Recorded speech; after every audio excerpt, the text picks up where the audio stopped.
தாயா அல்லது தாயாக போகிறீங்களா? உங்களுக்கு உங்களோட பிளட் குரூப் தெரியுமா? உங்களுக்கு தெரியுமா, இந்தியால 5 முதல் 10% பெண்களுக்கு பிளட் குரூப் நெகட்டிவா இருக்கு. அதாவது A negative, B negative, O negative அல்லது ஏபி நெகட்டிவ்.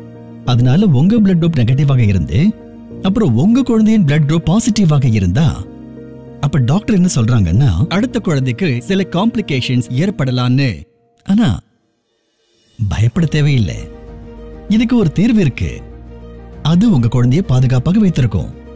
அதனால உங்க மருத்துவர்கிட்ட பேசுங்க. உங்களுடைய இன்று மற்றும் வரவிருக்கும் நாளைய பாதுகாத்திடுங்க. நன்றி. Bharat serums and vaccines limited மற்றும் மேன்கைண்ட் ஃபார்மா லிமிடெட் ஆகியவற்றால் பொதுநலன் கருதி வெளியிடப்படுவது.